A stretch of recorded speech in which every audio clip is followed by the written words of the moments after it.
Ẹ káàárọ̀, ẹ káàsán, ẹ kú ìyálẹ̀ta. Báwo lójú ọjọ́? Ọ̀dẹ̀ ọ̀dà bí ẹyẹ wa kò ní yé e lẹ̀. Ọlọ́run ò ohun tá a fẹ́ ni kó ṣe, èyí tá a fẹ́ lè jìnnà sí wa. Orúkọ mi ni Lukman ọmọ Ayédáre bàbá ọgbọ́n ọmọ ọ̀dọ̀ àgbà. Ẹ wá nǹkan kan fìdílé tàbí kan fìdílé nǹkan. Ẹ jájọ kẹ́kọ̀ọ́ ara dúkìá Ọlọ́run. Iṣẹ́ tí mo fẹ́ fún wa yìí, gbìyànjú kó dán o. Èmi ò dún ẹnu fún ọ. Ẹ̀ ń sì polówó ògùn fún ọ. Gba mo rí pé wàhálà àwọn èèyàn pọ̀. Ṣé ẹ ti gbọ́? Gba mo rí pé wàhálà àwọn pọ̀. Ó jẹ́ kí n máa fi àwọn nǹkan táwọn tó bí wa, tí wọ́n ti fi gba àwọn èèyàn kalẹ̀ látàrí ìpọ́njú. Tí wọ́n sì dẹni tó rí nǹkan gbé ṣe láyé. Wọ́n ló ń jẹ́ mi gan máa túra ká. Tí n bá ti ń yọjú wo párá, èyí da. Mò ń mú jáde fáwọn èèyàn. Ọ̀rọ̀ má pọ̀. Ó yẹ mú gègé yín ẹ kọ́ lẹ̀. Ẹ bá mi tọ́jú ẹran màálù. Irú ẹran màálù wo wà ní? Màálù abo màálù. Ẹran rẹ̀ ẹ tọ́jú ẹ̀, èyí tí ò wọ́ mi. Ẹran àgùntàn dada ni o. Àgùntàn dada mọ̀. Ẹ má wọrí. Àwòrán rẹ̀ òun lẹ̀ ń wò yìí. Ewé ògòdì ẹlẹ́wùjí, ẹyọ kan mo pè é gbani kọ́ jẹ́ mi. Ewé ògò, ewé ọ̀là, yọ́pọ̀ díẹ̀. Ewé ìṣáájú ló ní tara wájú o. Ewé àbámọ̀dá, wọ́n ní àbámọ̀dá kì í dábàá rí kiri ọmọ wa rí. Àbáta alágẹmọ bá dá òun lòrìṣà òkè gbà, gẹ́gẹ́ báwọn Yorùbá ti máa sọ. Ewé àbámọ̀dá, a tọ́jú ẹ̀. Ẹ̀rùn àwọ̀ká, a sì pè ní ẹ̀rùn ṣíírí. Nǹkan náà ní jẹ́ bẹ́ẹ̀. Ewé dandan, a gbìn gbogbo ẹ̀ papọ̀. A fòyín pò ó, a kó sínú aṣọ funfun. Lẹ́yìn ìgbà tá a ti fọṣọ pò ó, tá a ti fòyín pò ó, tá a kó sínú aṣọ funfun. A wẹ̀ gbé pamọ́. Ibi tójú méjì ò ní rí. Lẹ́yìn ọjọ́ keje, a sì sàárà. Ṣùgbọ́n àwọn tó lò ṣẹ́ rí pé ẹ̀yọ́nú àwọn àgbàlagbà tó kilẹ̀ dáadáa ń bẹ lára rẹ̀. Ó máa rí àánú gbà. Ó máa rà àánú gbà. Ó máa rí àánú gbà. Ṣé ẹ mọ̀ pé ẹlòmíì ń bẹ nínú ayé tó jẹ́ pé kí bàbá rẹ̀ ó máa ṣiṣẹ́ ní Central Bank kò sì ní fún un ní 1,000 pé kó fi jẹun. Yóò máa fi omi àánú gbé, kò ní fún un mú bẹ́ẹ̀. Ẹ lọ lo iṣẹ́ yìí, ẹ rà àánú gbà. Ẹ jẹ́ ń tún kàlẹ̀ kan sí.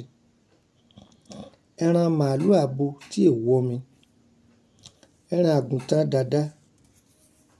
Ewé ògò, ewé ọ̀là, ewé ìṣáájú, ewé àbámọ̀dá, ẹ̀rùn àwọ̀ká, tàbí ká pè ní ẹ̀rùn ṣíírí. Ẹ̀rùn tí è lanu, ó sì sẹ́nu ṣíírí báyìí. Àbí ká pè ní àwọ̀ká. Òun kan náà ní jẹ́ méjèèjì. Ìwà mọ̀ bẹ́yìn tí pé o. Èyí tó bá lanu, wọ́n pè ní ẹ̀rùn àlàmọ̀. Ẹ ti gbọ́ báyìí? A gun gbogbo ẹ̀ yóò kúnná. A wá fòyín pò, oyin gidi. A fòyín pò tán, a kó sínú aṣọ funfun. A gbé síbi kan níbi tí ojú méjì ò ní rí. Yàtọ̀ sí ìwọ tó ti ṣe. Ẹ̀pọ̀ tó ojú mi bá ti rí, ó dojú mẹ́rin nìyẹn.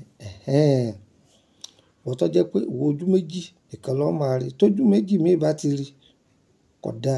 Kó tó lò ó ní o. Lójú méjì mi ò tún gbọdọ̀ rí mọ́ o. ó tọ́jú ẹ̀ fún odidi ọjọ́ méje. Wá tí a kájọ́ méje tó pé ṣe sàárà rẹ̀, ṣùgbọ́n rí i pé o lo ẹ̀yọ́nú àwọn àgbàlagbà tó kilẹ̀ kó wà lára rẹ̀. Ó dáa gan ni, ó dáa gan ni. Yìí máa sọ òkú ajé dáàyè ni. Ajé ẹlòmíà máa kú, ajé ẹlòmíà máa sùn.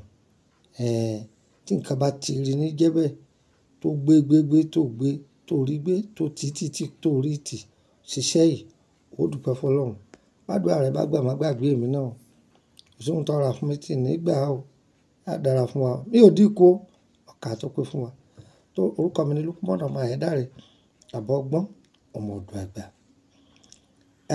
Ọ̀dọ́ tó bá fẹ́ lò, ẹ rí i pé kó ti kọjá 20 ọdún, kó lè dáhùn dáadáa lára ẹ̀. Ipò ti pé 20 ọdún, ó ti lé, kó máa wá lò, ó dúpẹ́ fọlọ́run. Ṣùgbọ́n ìwọ tó máa lo irú iṣẹ́ báyìí, gbìyànjú koríko oníṣẹ́ kan lọ́wọ́ tó ń ṣe. Gbìyànjú koríko oníṣẹ́ kan lọ́wọ́ tó ń ṣe o, ó sì jẹ́ nù. Ìdí ọlá rẹ tó jókòó sí, ibẹ̀ náà ni ó ti fa ọlá mi wọlé tó fi rí gbẹdẹmukayé tó fi rí lò, ó sì jẹ́ nù. Tó fáfàní ẹni tó fẹ́ bèèrè nípa ìrìnàjò ayé rẹ̀, àbọ̀ fẹ́ bẹ̀ wá níṣẹ́ kan sí méjì, báyà ń pa ìtọ́jú ara lánàá ewé àti egbò, àbí lára àwọn iṣẹ́ tá a ti fi lẹ̀ rí kò lágbára àti sí ọ fẹ́ bẹ̀ wá, a bá ṣe. Àbí wọ́n tó fẹ́ wọ private group yàrá àṣírí, o lè pè mí. Àbí kó báyà bí tùràrí ọṣẹ àtúndé nǹkan kan o fẹ́ rà, ẹ̀yin mẹ́rẹ̀ẹ̀rin tẹ láǹfààní àti pè nọ́mbà mi rè o. Níbo ni mò ń gbé? Ní Nàìjíríà. Ọmọ bíbí ìlú Ìsẹ́yìn ni mí. Ǹjẹ́ gbọ́? Mò ń gbé ní ìlú Èkó. Ẹ bá ti dé Ìkòròdú garage, ẹ wọ mọ́tò tí ń lọ sí Báyékù. Ẹ bọ́lẹ̀ ní Emily bus stop, Emily Street, number 50, ẹgbẹ̀ẹ́ ilé lọ́yà. Ẹ mú gègé mú nọ́mbà mi yìí ọ̀dọ̀ +234 80 32 98 32 98 +234 80 32 98 32 98.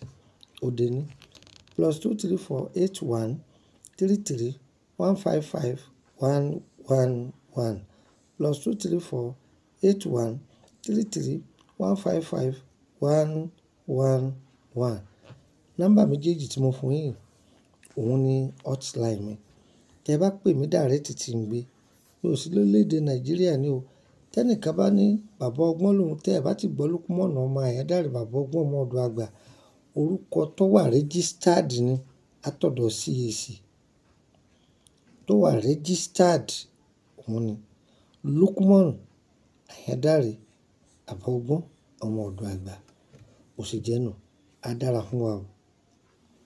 Gbogbo ẹ̀yin tètò wa bá dọ́dọ̀ yín, ẹ má dé mọ́lẹ̀ ẹ̀yin náà má fi sahun.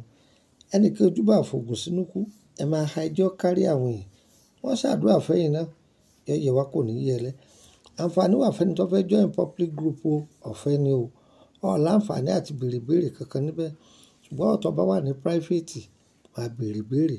Nípasẹ̀ àlá ni àwọn àjò kan la fi lẹ̀ ní òye ọ. Àbọ̀ fẹ́ bèèrè iṣẹ́ mi ni, má bèèrè ògùn àfọ̀ṣẹ, má bèèrè ògùn bọ́n, má bèèrè ògùn àdá, má bèèrè ògùn owó. Àwọn ohun tá a lè máa fi ràn wá lọ́wọ́, àwọn ni ohun táwa ń ká yìí.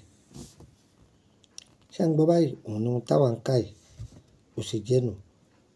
Owó tó fi wọ bẹ̀, dí sefa, òun ló fi wọ bẹ̀ tí ṣe 10,000 sefa ló fi wọlé. 10,000 naira Nàìjíríà tó ṣùgbọ́n àìsí parí, ó máa tún mi san. Tó bá ti lágbára omi, ayọ̀ kò mẹ́rin, ó sì jẹ́ nù. Ṣùgbọ́n àwọn tó sínú private group, wọ́n máa send message sí mi, ìní dá lóhùn o, ìní dá lóhùn o, ìní dá lóhùn o, kò jù bẹ́ẹ̀ lọ. Ẹ jẹ́ fún yín nọ́mbà orílẹ̀-èdè Benin, +229 54651928 +229 54651928. Ẹgbàá kan sí +229 54651929. Agbára Ọlọ́run títí di March ọ̀sẹ̀ tí ń bọ̀ lọ́hùn, a pàdé ara wa ní orílẹ̀-èdè Benin. Níbo ni ọ̀dọ̀ mi ní orílẹ̀-èdè Benin?